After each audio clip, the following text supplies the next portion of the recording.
નમસ્કાર દોસ્તો, YouTube channel હેતની વાતોમાં તમારું હાર્દિક સ્વાગત છે. ગુજરાત એટલે ખંત ખમીર અને ખુશીની અમીરાત એટલે ગુજરાત. સાહસ, સંવાદ, સમર્પણનું સગપણ એટલે ગુજરાત. સમજદારી ભરી સમતાનું સરનામું એટલે ગુજરાત. ગુજરાતની તાસીર જ કંઈક અલગ છે સાહેબ. એટલે જ તો કોઈએ ખૂબ સરસ લખ્યું છે ને કે શબ્દ એક શોધો તો આખી સંહિતા નીકળે, અને કૂવો એક ખોદો ત્યાં તો આખી સરિતા નીકળે. અલગ જ તાસીર છે આ ભૂમિની કે જ્યાં મહાભારત વાવો ને ત્યાં ગીતા નીકળે. અને જો હજી જો કોઈ બની જાય જનક અને હાકે ધરતી પર હળ, તો હજી અહીંથી સીતા પ્રગટે. અને સાહેબ ધબકે છે અહીં લક્ષ્મણની રેખા, ધબકે છે અહીં લક્ષ્મણની રેખા કે જ્યાંથી રાવણ જેવા પણ બીતા નીકળે. એકવાર એક વકીલ કોર્ટમાં ભારતના 46 સ્વતંત્ર સેનાનીનો કેસ લડી રહ્યા હતા, જેઓને અંગ્રેજોએ ફાંસીની સજા સુનાવી હતી. એ દરમિયાન એક કર્મચારી એ વકીલને એક નાની એવી ચિઠ્ઠી આપે છે અને ચાલ્યો જાય છે.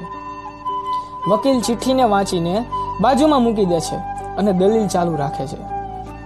કોર્ટની કાર્યવાહી પૂરી થયા બાદ એ જજ પેલા વકીલને પૂછે છે કે તે ચિઠ્ઠીમાં શું લખેલું છે.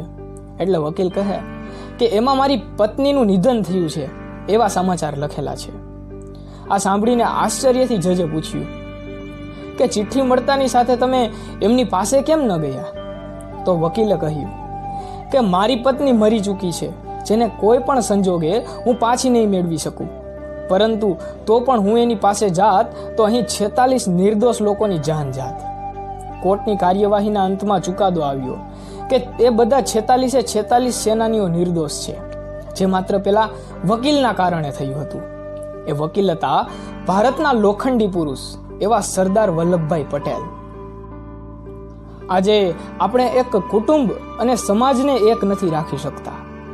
તે સમગ્ર દેશને એકતાનું સ્વરૂપ બક્ષવામાં જે ફાળો છે તે અવર્ણનીય છે.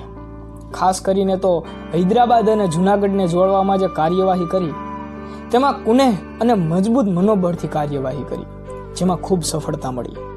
મહાન એ લોકો નથી જે લોકો પર શાસન કરે છે, પણ મહાન તો એ લોકો હોય છે જે લોકોના હૃદયમાં શાસન કરે છે. અને ગુજરાતે હંમેશા ભારતને એક નવી દિશા બતાવી છે. આઝાદી બાદ એકતા અને અખંડિતતાના બળે સમગ્ર દેશને એક સૂત્રે બાંધીને પોતાની શક્તિ અને સામર્થ્યનો વિશ્વને પરિચય આપનારા એવા લોહ પુરુષ સરદાર પટેલની વિશ્વની સૌથી ઊંચી પ્રતિમા સ્ટેચ્યુ ઓફ યુનિટીના નિર્માણ દ્વારા વિરલ વ્યક્તિને ગુજરાતે એક વૈશ્વિક ઓળખ આપી છે. આ વિશ્વની સૌથી ઊંચી પ્રતિમા સ્ટેચ્યુ ઓફ યુનિટી, એમની ઊંચાઈ 182 મીટર છે અને સરદાર સરોવર પ્રોજેક્ટથી માંડીને આસપાસનો કુદરતી વિસ્તાર શ્રેષ્ઠ નજારો નિહાળી શકે. તેમજ આ મુલાકાતીઓ માટે એક અતિ રોમાંચક ક્ષણ બની રહેશે. અને હા, ફક્ત સરદાર પટેલની પ્રતિમા જોવા જશો નહીં, જોવું હોય ને તો સરદાર પટેલની અડીખમ તાકાતને જોવા જજો. આપણા ગુજરાતની ગોદના વારસદારે કરેલ આ અખંડ ભારતના નિર્માણનું આ અદ્ભુત કાર્ય, એમના માટે આ ગુજરાત તેમજ આખું ભારત હંમેશા સરદાર સાહેબનું ઋણી રહેશે.